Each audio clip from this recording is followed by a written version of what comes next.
Nek Pak Dira iso nuduhke, ngerti to watakku? Iya, aku ngerti. Aku ngamuk nang kene. Lho. Ngamuk tegese wis pokoke ngamuk. Aku nguyuh sak nggon-nggon. Kowe iki anak satriya kok polahmu kaya Panakawan. Ya wis ben aku ndunggal warisan kok. Aku ngamuk ning Ndorowati, aku ora wedi karo Mak Cilik Setyaki, aku ora wedi karo Pak Di Udawa. Apa meneh anakmu lanang Samba kuwi selawase ora tau perang. Ming nang salon wae. Luluran mbubuti kuku ngerok aku ora wedi sapa lho apa meneng kene ana Siwa Mandura rembelani karo Pak Dikresna aku ya ora wedi wis ngono wae ngerti to Pak Antasena iku ora wedi karo sapa-sapa lho nek anak awakku wis mengkilap kaya ngene iki medeni kok ora Bu nadan ingkang raipun Setyaki kula ngaturaken sembah pangabekti kula kunjuk Koko Prabu. Dimas kadangipun Kakang Setyaki ndak tampa. Ora liwat pangestunipun Kakang Tampanono, Warsniwira. Kula pun dinggo jimat baripin dayana ing kasantosan. Diwoji nadyan ing ngabdipun Pati Udawa ngaturaken sembah pangabekti kula kunjuk diwoji. Kakang Pati Udawa, inggih kasinggihan mekaten. Kakang Udawa, wonten timbalan ing adhawuh. Yen peranganing para nayaka Punggawa munggah Kyai Prabu Kresna atur pangabekti kalawan panjenenganing sun tak tampa kanthi lega-legawaning penggalihku. Nanging aja lara atimu yen to sira Kakang Pati Udawa ngaturke bekti karo Baladewa paripaksa aku ora bisa nampa sembahing Kakang Pati Udawa. Lajeng dosa kalepatan kula menapa diweji dene paduka mboten nampi dhateng sembahipun ing abdipun Udawa. Menawi kula nandhang kalepatan dosa menapa ing badhe kula sandhang. Kula mboten badhe suwala, kula aturi paring dawuh. Kakang Udawa, wonten timbalan. Aja kaduk ati kajron penampa. Yekti Kakang Udawa ora luput tumraping Baladewa. Nanging ngelingi nadyan Baladewa kuwi wis mukti ngawibawa Nyakrawati mbau dendha ana ing praja ing Mandura. Nalika muda aku urip ana ing Widara Kandhang ginala wentah dening Bapa Sakupa bareng karo Kakang Udawa. Malah akeh panggula wentahing Kakang Udawa ingkang migunani tumraping uriping Baladewa nganti seprene Baladewa mukti ngawibawa Nyakrawati mbau dendha pisan. Dene dungkap angka 2 yen didelok saka yuswa saka umur luwih sepuh Kakang Udawa tinimbangane Baladewa. Dosa apa ingkang bakal ndak sandhang yen to aku wani nampa sembahe wong tuwa kaya Kakang Udawa. Mula ora ngilang-ilangke nadyan aku wis dadi ratu, aku ora isin, aku ora bakal lowel. Aku sing kudu ngaturake sembah kelawan Kakang Udawa. Wektu dina iki kalodhangan ingkang mirunggan sembahku Tampanono Kakang Udawa.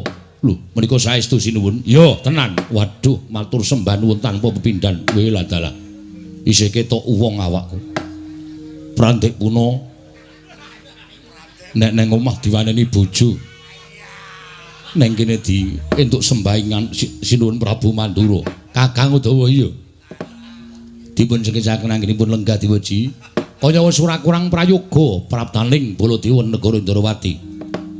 Koko Prabu sasampunipun lenggah ingkang langkung prayogi asu ingkang dadi napas asat ingkang dados riwe akarya kejut sotaning manahipun ingkang rayi ing Ndorowati dene rawuh paduka ingkang boten cecala ingkang sakderengipun upami alit utusan gandhek sak kembaran agengipun utusan Ayaka ing Mandura saestu kula nedya ngrakit rata kencana kinarya medhuk paduka Kanjeng Koko Prabu saha nyawisaken Hermawar kinarya miji ampean paduka Kanjeng Koko Prabu ing Mandura kacihna tandha bektinipun kadang taruna tumraping kadang werda Koko Prabu Mandura jagat wasisaning Bathara wayah loro jagat yayi banget panarimanipun Kakang dene mengkono wiyosing pangandikaning Siadi. Nadyan nembe kawiyosing pangandikan wae persasat kaya wis tumplak punjen sinundul puyuh penggalingpun Kakang. Kaya kejugrukan wukir sari kelepaning samudra madu nanging Kresna tata upacara ning kaprajaning mengkono mau ora sak trepe lamun sira pisungsungake kelawan pun Kakang ing Mandura. Sabab ngerti yo pendak-pendak pun Kakang sowan ing praja ing Ndorowati, pangrasaning pun Kakang tan prabeta pun Kakang kondur marang praja ing Mandura. Semono uga mangsa kala besok lamun kula wangsa Ndwarawati nedya tetinjo marang negara ing Mandura. Ilangna jigo kelawan pekewo Durgama Sangga Runggi Mandura rengkuwen kaya dene Ndrawati, Yai Prabu Kresna. Matur sanget genging panuwun ingkang tanpa pepindhan Koko Prabu. Ing mekaten daya-daya sakmangke kula cemadhong dawuh menggah menapa ta wigatosipun dene Paduka pareng tedhak wonten ing Praja Ndrawati. Menawi kepareng kawedharing kathah tumunten kababarna nanging menawi wadi tumraping para kadang sentana. Suwawi Koko Prabu kula kanthi manjing saklebeting kedaton pepanggihan catur netra kelawan ingkang raying Ndrawati. Koko Prabu Mandura. Yai Prabu, wonten timbalan ngadhawuh. Apan kepara nyata. Dene praptanipun Kakang ana negara ing Ndrawati iki sayekti ana wigati ing bakal ndaturake marang sira Yai Prabu Kresna. Ya mung aja nganti dina dungkap panampaning sira Yai Kresna. Apa ana palilaing Yai Prabu Ndrawati rada mingset nggonku sowan supaya cetha penampaning Yai Prabu Ndrawati. Apa ing bakal ndaturake marang sira Yai Prabu Kresna? Kula semanggaken Purbawasisa wonten asta Paduka Kanjeng Koko Prabu Mandura, Koko Prabu Baladewa. Wonten timbalan Koko Prabu inggih sepisan. Prabtanipun Kakang kuwi nambani kelawan ana ing penggalipun Kakang. Lakar Puswatara Lama pun Kakang ora sowan marang Praja Ndrawati. Mbok menawa hitungane wis ana sak warsa pun Kakang ora sowan tetinjo marang Praja Ndwaraka. Kasinggihan mekaten Koko Prabu setunggal warsa Paduka mboten kepareng tedhak wonten Praja Ndrawati. Lah dalah. Mula ora aneh yen to pun Kakang duweni rasa kangen kelawan kadang-kadangku Ndwaraka. Luwi-luwi Yai Prabu Kresna. Ndak selake ninggal marang kewajiban minangka Nalendra ing Mandura tumulipun Kakang budal marang Praja Ndrawati. Bareng pun Kakang ngancik tapel wates negara ing Ndrawati. Waduh, Yai, ora nyono babar pisan. Lah kok jebul kaya ngene undhak ing Praja Ndwaraka.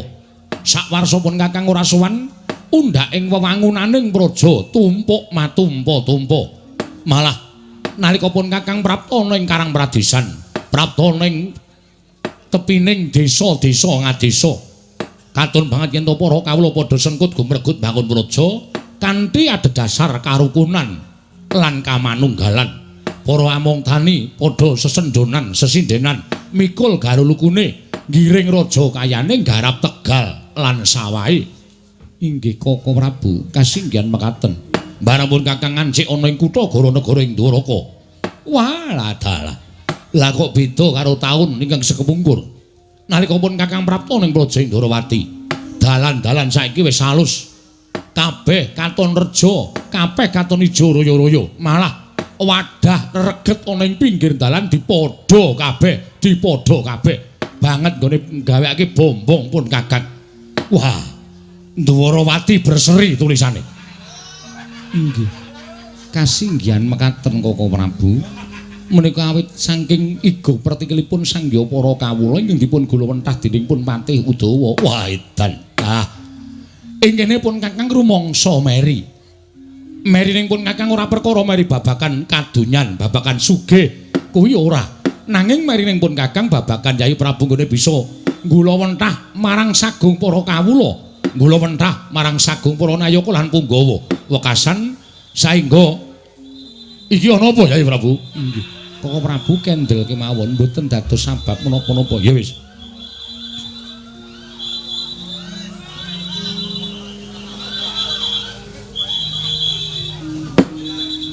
Kang mangkono pun Kakang rumangsa seneng. Dene Yayi kacekna bisa minangka dadi makuthaning bangsa Ndrawati. Iki kasinggihan mekaten Koko Prabu. Menapa ingkang kula tindakaken menika?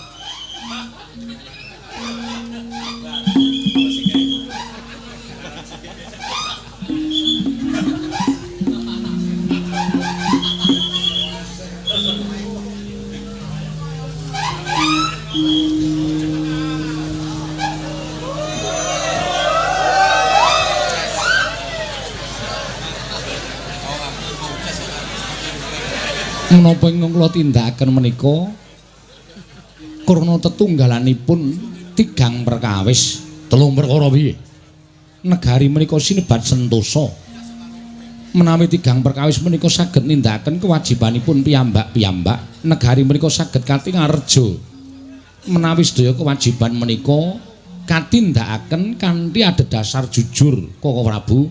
Lire piye Kresna? Negari menika katingal sentosa utawi katingal reja menawi tigang perkawis menika manunggal. Lho la iya, telung perkara kuwi apa wae?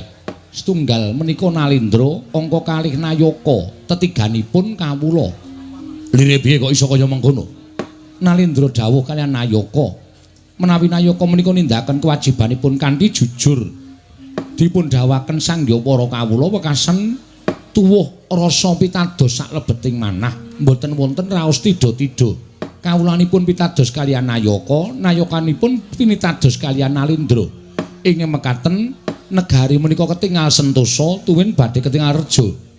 Amargi mboten wonten Nayaka ingkang wantun ngenggokaken parentahing Nalindra, tuwin mboten wonten kawula ingkang wantun badal saking redhawing Nayaka.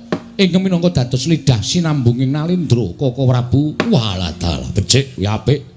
Mula ora aneh yen to negaramu saiki wis katon becik katon reja. Pun Kakang melu seneng Yai. Pun Kakang melu bungah, pun Kakang melu bombong. Dene negarane adhiku lanang Yai Prabu Ndarawati luwih tinimbang ingkang warsa ingkang wis kepungkur. Merga yen pun Kakang sowan ana negara Ndarawati sak warsa kepungkur mongko saiki pun Kakang sowan ana ing kene mongko ora ana undhakan tumrap negaramu tegese nggonmu minangka dadi makuthaning bangsa Ndarawati kuwi ora iso ngesui marang para kawula. Koko Prabu berkah pangestu paduka kula suwun mugi-mugi Ndarawati langkung sae tinimbang ingkang sampun kepengker. Kakang Udawa wonten timbalan sinuwun. Apa ingkang dumadi ning Praja Ndarawati kuwi ora kok saka Yai Kresna dhewe, nanging uga saka lelabuhaning Kakang Patih Udawa. Menapa ing sampun kula tampi saking dawuhipun Sri Naranata mboten nate kula enggokaken tartemtu tulus kula dawuhaken dhateng sangya para kawula. Kuwi bener, kuwi bener.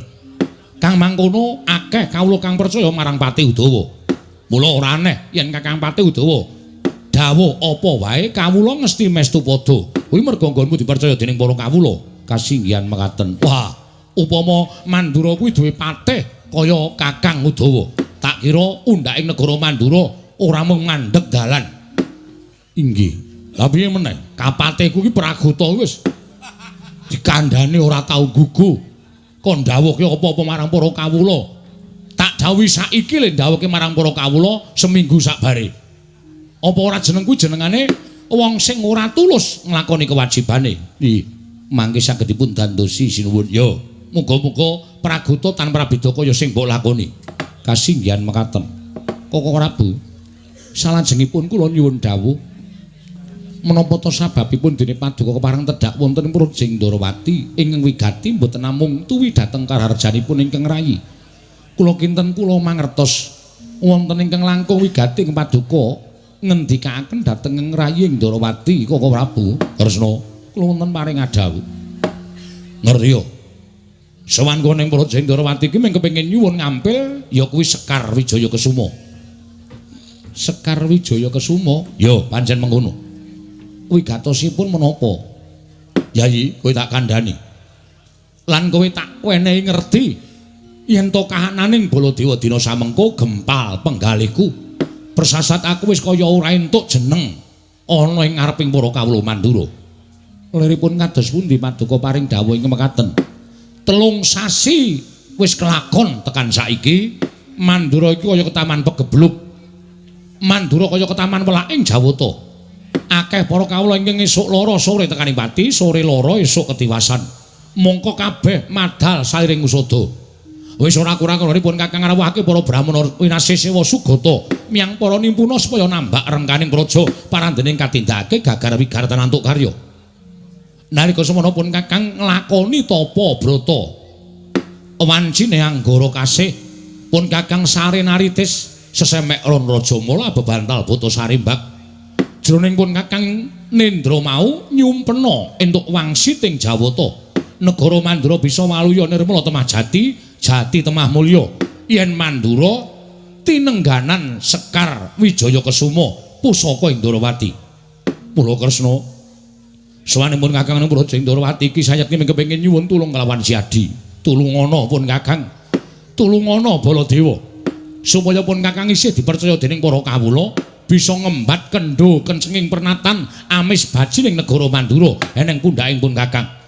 Nah yen to Yai Prabu Kresna ora mitulungi karo pun Kakang Mandura. Wah, pestekno. Yen to ora suwe meneh pun Kakang bakal lengser ke Prabon. Merga sakeh keklempakaning para kawula ingkang padha ngrasani marang Baladewa. Ingkang padha ora percaya marang Baladewa. Merga aku ora bisa ngendhak pagebluk ingkang tumanduk ning Praja Mandura. Mula Yayi, tulungono pun Kakang. Sekar Wijaya Kusuma ndak suwun ngambil tak boyong ning negara Mandura. Mengko yen wis paripurna anggonku bakal madhange kana negara Mandura. Tak kundurake Kresna. Tak kundurake kowe aja kuwatir Yai Prabu. Sidhem jroning pasewakan wadya gong tanpa sabawa.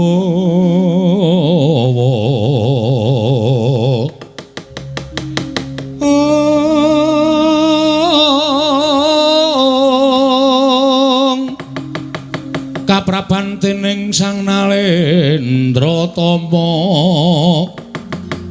mangu-mangu-mangonengi ler wuwu sing duka cipta berbuti mandana raras ing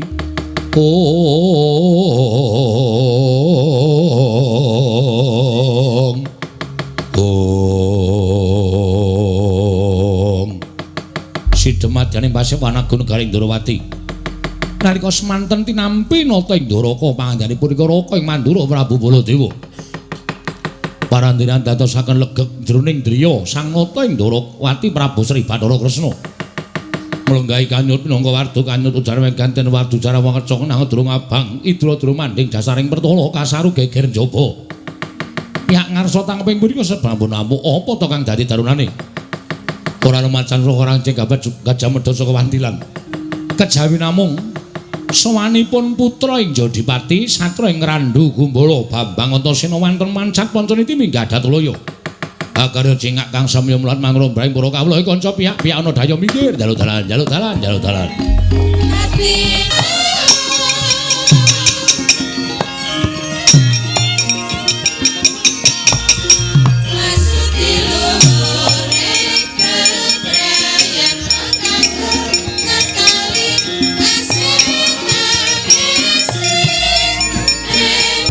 Awasisaning Ubathara wayah pra jagat ilatal. Ora pangling iki kaya majaku ngrandu Gumbala. Antasena ingkang sowan ing Projeng Ndarawati. Nggih. Bocah bagus anakku cah Jarot. Antasena padha raja sak praptamu nggih. Pangestune Pakde slamet tekaku Pakde. Aku ngaturke sembahku katur ya Pakde. Iya tak tampa pangestuning awakmu ing Ndarawati tampan ana tak gegem dadekake jimat. Antasena padha raja sak praptamu. Pakde Mandura. Yo. Kok lenggane Ndarawati? Lho, apa ora entuk iki ngene adikku kok kowe iki piye to? Oh iya ya. Ayo nyuwun pangapura. Wilujeng sowanku Pakde aku ngaturke sembahku katur. Yo, tak tampa. Wah, kowe kok kaya katon mencorong men to iki. Ya Antasena gawean kene kok Pakde. Oh, mulane kok kaya mencirit. Breng neng mripat. Rasa disawang. Nggih katuran karaharjan rawuhipun. Paman Setyaki slamet tekaku, aku ngaturke bekti katur ya Paman. Nggih, kula tampi dawa sami-sami. Nggih katuran karaharjan rawuhipun Anggir Antasena. Pakde Udawa slamet tekaku. Aku ngaturke bektiku katur ya Pakde.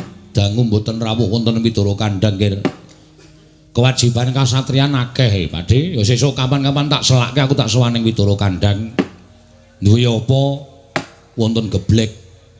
Kowe lah seneng aku kowe. Inggih, sampun radi mambu. Yen Udapati tak jotos lho pisan. Wong anak satriya kok disuguh geblek rada mambu. Dimas padha raja sak pratamu Dimas. Kakak iya. Slamet tekaku Kang. Aku ngaturke bekti katur ya Kang. Tak tampa pangestu tampan ngono ya Dimas. Ya, ndadekake jimat. Dayanana uripe Antasena. Antasena piye? Janur gunung kadingaren. Sowan ning Projeng Ndarawati ana wigati apa? Sepisan aku ngaturake sembahku katur ngersane Pakde Kresna Siwa Ndrawati. Iya, tak tampa. Pangestuku tampan ana. Heeh, angka loro. Janjane aku tekan kene iki kaya dene wong bingung. Lho. Bingung sebab apa? Lah, ngene tak critani. Nek Pakde ora prisa, tak caosi prisa supaya ngerti lelakon sing dumadi ana ing kasatriyan Jodipati sing magepokan karo bapak. Bapakmu Werkudara. Heeh. Lho, bapakmu ya gene Antasena. Bapak ki sono karo tengah sasi iki lunga. Karo tengah sasi iki lunga. Saka kasatriyan Jodipati, geger anak-anak Kakang Antarja, Kakang Garwaca, aku bingung kabeh. Wah, si Mbok Arimbile nangis gulung koming. Lah bapak kira tau lunga kok ujug-ujug lunga mongko tanpa pamit. Gagak bongkol podang binorean macan anggelur kuwi ora ana sing diweling karo bapak tindake nang endi. Andadake bingung. Mula Kakang Garwaca Kakang Antarja nyebar. Aku ya melu goleki bapak. Aku ki nuwun sewu. Aku ki rumangsani wong bodho kok ya dadak goleki bapak ki. Barang tekan dalane aku bingung. Aku lek arep golekku nendi lar takon sapa. Wong bapak ora pamit, bapak kuwi ora ana welingan apa-apa. Iya. Lah Sukalima apa wis tok marani? Bapakmu ki siswa Sukalima sing ditresnani karo Begawan Durna. Aku sowan ning Sukalima, Simbah Durna ora ngerti lungane bapak. Bapak ora ning Sukalima. Ora ning Sukalima? Ora. Lah terus aku mandeg dalan bingung. Aku kelingan karo Pakde Kresna. Nyut. Sing mak nyut apane? Pikir aku ki lho. Pikir aku ki mak nyut kelingan Pakde Kresna. Pakde Kresna ki titising Sang Hyang Bathara Wisnu, dewa sing tukang nentremke jagat. Mula Pakde Kresna kuwi diarani Sasra Sumpena tegese kang paningal sewu. Pakde kuwi ngerti sadurunge winarah, ngerti lelakon sing Pakde ora prisa. Lah saiki tekaku ana ning papan kene, aku arep nyuwun priksa karo Pakde. Bapakku ki nendi? Nek pancen bapakku isih sugeng, tak paranane tak jake kundur ning Jodipati. Nek bapakku ki upama jinempana ing angin utawa ilang tanpa tilas, tegese bapak wis ora ana. Muga-muga aku iso nemokke kunarpane bapak, tak boyonge ning Jodipati, tak ruktine sak tataning panembah. Karo aku arep takon nek bapak ki ora ana, bapak ki agamane apa to, Pakde? Lah kowe ki edan anak kok ora ngerti. Bapak ki ya ora tau salat, ya ora tau. Aku ki bingung bapak ki apa kepercayaan apa kepiye. Sing wigati nek upama ketemu mengko iso dirukti sak tataning panembah. Lah iya. Lah saiki aku takon karo Pakde, bapak kuwi nendi? Nek bapak kuwi pancen lunga lan isih sugeng, tuduna nggone ngendi? Nadyan adoh dikaya ngapa tak golekane, mengko tak aturane kundur. Nek bapak kaya sing wis tak ngendikake mau ya muga-muga aja. Bapak wis ora ana, kunarpane tak ruktine. Nek Pakde iso nuduhke matur nuwun, nek Pakde ora iso nuduhke, kowe ngerti to watake Antasena? Nek Pakde ora iso nuduhke, ngerti to watakku? Iya, aku ngerti. Aku ngamuk nang kene. Lho. Ngamuk tegese wis pokoke ngamuk. Aku nguyuh sak nggon-nggon. Kowe ki anak satriya kok polahmu kaya Panakawan. Ya wis ben aku ndunggal warisan kok. Aku ngamuk ning Ndrawati, aku ora wedi karo Mak Cilik Setyaki, aku ora wedi karo Pakde Udawa. Apa meneh anakmu lanang Samba kuwi selawase ora tau perang. Ming nang salon wae. Luluran mbubuti kuku. Ngerok. Aku ora wedi sapa. Lho apa meneh kene ana Siwa Mandura. Siwa Mandura arep mbelani karo Pakde Kresna, aku ya ora wedi. Wis ngono wae, ngerti to watake Antasena iku ora wedi karo sapa-sapa. Lho nek anak awakku wis mengkilap kaya ngene iki. Medeni. Jagat Dewa Bathara. Antasena, piye? Saiki ngene. Kowe kuwi ya wong lantip. Kowe kuwi ya wong pinter. Senadyan Antasena kuwi wong kau, wong dosa. Wong mlaha apa anane kowe ora iso basa, kowe ora iso tata krama, nanging ngerti ya, uripmu keparenging Jawata kuwi dadi wong ndunggal kewarisan. Monggo kinayoman dening para Jawata. Mula akeh sing padha ngandhakake anak Ngamarta kuwi ming loro sing dadi pepethingan siji Wisanggeni loro Antasena lah nek nganti kowe kok goleki bapakmu dadak takon karo aku iki nek ngono nggonmu duwe utawa nggonmu dikondhangake dadi wong pinter dadi wong ndugal kewarisan kuwi ora ana gunane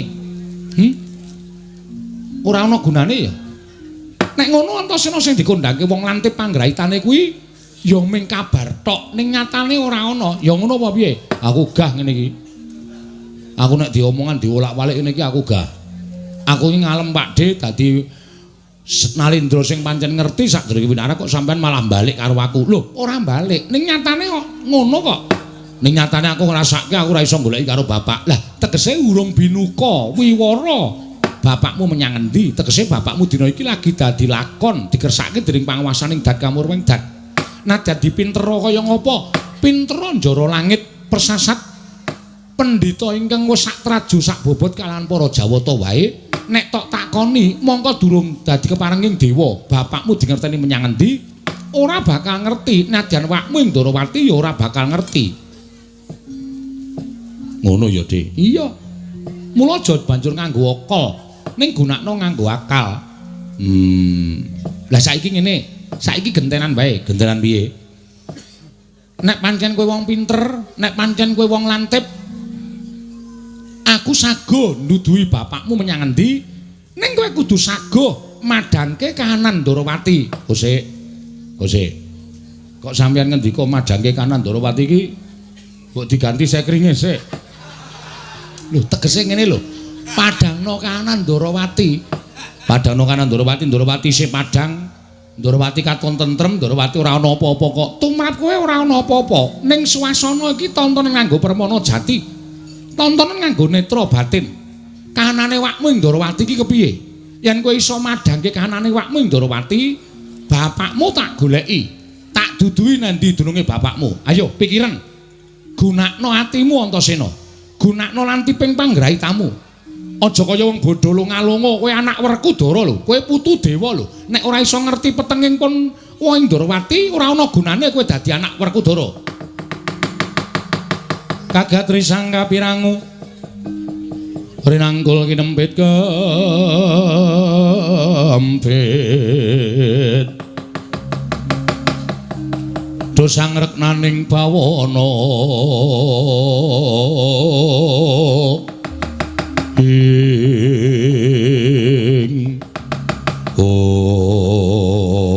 candak di lho ngerti apa sing dadi sebabe Ndarawati eneng daya dayae mbutuhke pusaka negara Ndarawati arep nggo tamba negarane le Ketaman Pegebluk cocok apa ora aku ora wani matur ora sawedi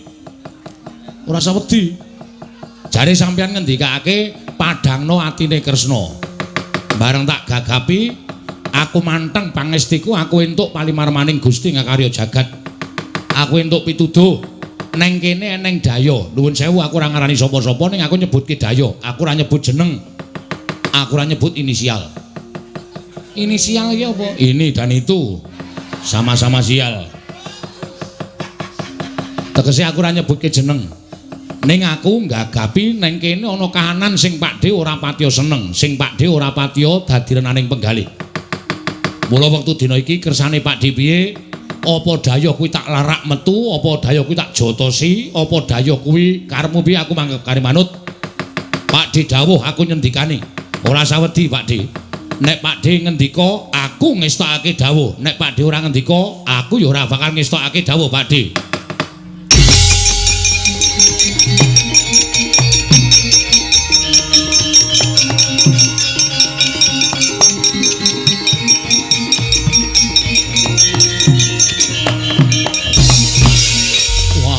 Karepe dhewe panusmaning jajalan Sukertane bawana iblis lanat. Kresna. Yen pancen kowe ora gelem maringake wujuding Sekar Cangkok Wijayamulya ora usah ndadake kongkonan bocah edan iki. Supaya kon nyendu kalopun Kakang. Ora usah dadak didemok jenenge, ora usah dadak disebut aku ki Daya. Aku ki wong tuwa, dibalang liring wae aku krasa. Lah kok drangap-drangap ucape Antasena ngarani Antana Daya negara Ndarawati sing gawe peteng ati ning Kyai Prabu Kresna. Kowe pancen sengaja ora bakal maringake Sekar Wijaya Kusuma. Ya, aku ora apa-apa. Aku ora apa-apa. Ning aja nganggep pon Kakang Ki kadangmu Werda Natandrawati.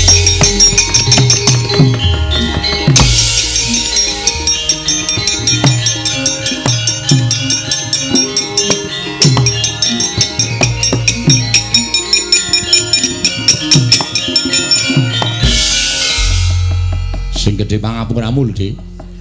Ora apa-apa Antasena, ora apa-apa. Pancen kowe wong pinter, pancen kowe wong lantip. Heeh. Merga rasaku ora kepenak. Koko Prabu Rawuh nyuwun ngambil Sekar Wijaya Kusuma.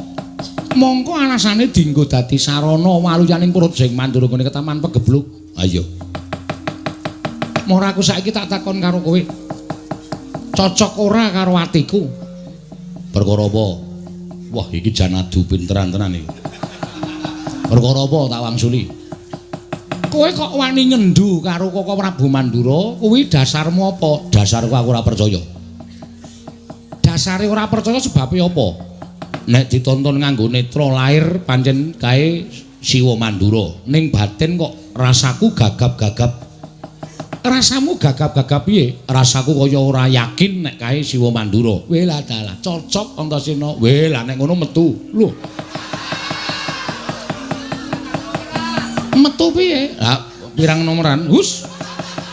Kowe iki anake Werkudara kok isih seneng kaya ngono? Nggo cegalek. Mbangane ora. Aku nek ngantuk nek ora nyelentrem. Nyelentrem ngawur kok. Salahe angel-angel. Terus kersane Pak De piye? Kowe madangke penggalihe Pak De Ndrawati aja mung ketanggungan. Kersane padangno sisan Ndrawati. Kersane piye? Sing mlayu kae oyaken. Aku tak weruh kaya ngopo sejatine. Ya, nyuwun pangestu. Ning sampean aja ngapusi lho. Nek aku iso ngrampungi Siwa Mandura, sampean kudu ngaturke nanti Bapak. Iya Antasena. Wis lenggah prayoga Mbak oyake.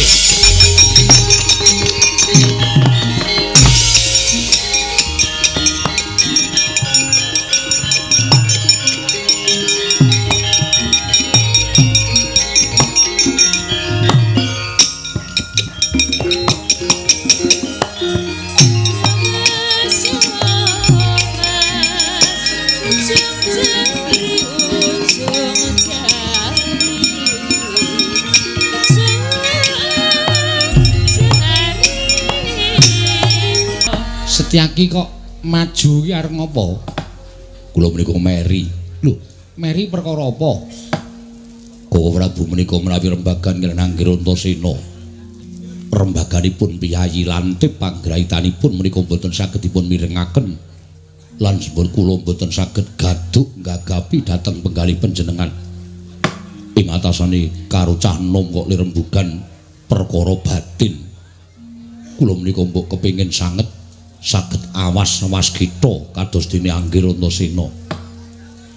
Pengen to? Iya, saestu. Lah kowe iki dudu Antasena, kowe ya dudu Kresna. Kowe kuwi Setyaki. Setyaki kuwi pakaryane minangka dadi senopati sing tok gunake akal dudu kok akal. Mula Antasena kae kuwi wong komplit. Ya digdaya, batine ya lantip. Lah yen kowe kuwi kurang komplit. Kowe kuwi digdaya kendel wani ning batinmu ketul. Mula kowe ora iso nyawang lelakon sing iso disawang nganggo netra batin. Lah menika ingkang kula sanget kepengin saged kula menika nadyan digdaya dados senopati ning ya batin kula menika awas. Kudu nglakoni. Nun, kudu nglakoni. Kelambahi napa? Lho, prihatin. Wong prihatin ki ngasah batin, wong Tapabrata ki ngasah batin, mula batine lantip. Saga. Sago, saga. Tenan, saestu. Ora usah mangan apa-apa poso. Iya, saga. Pinten-pinten. Yen arep lantip panggraitane ya sak ora-orane paling sithike ya 40 dina. Saga. Kowe wong betah ngelih kok. Iya, kula saga. Banjur nglakoni tapa ning pucuk gunung. Kanthi sikil ngadeg siji, dada sedakep ana ing dada setahun. Adeg sikil siji. Iya. Tangane sedakep ning dodo. Piye Kakang Udawa? Sagah ngawon. Menika gampil kok mengki kula yasake egrang. Iya sagah. Sagah. Setahun sagah. Nek wis kuwi mengko mangane setahun ming woh-wohan. Ngrawat kula kulina. Bagus. Sak banjure kuwi engko ngebleng 3 dina, ora kena srating srengenge, ora kena ana cahya sing mlebu, sarta mbok weruhi, kudu peteng dedet. Sagah menika kula kulina. Sak bubare kuwi aja campur bojomu 3 sasi. Wala menika.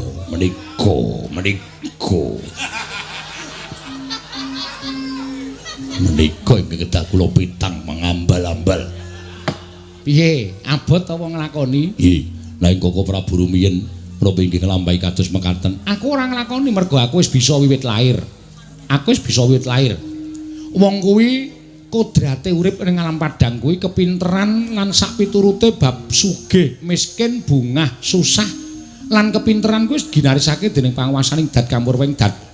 Lair ana ing alam padang dadi wong bodho lunga-lunga, ora ngerti lor kidul wetan kulon. Kuwi ya eneng. Lair ana ing alam padang dadi wong pinter.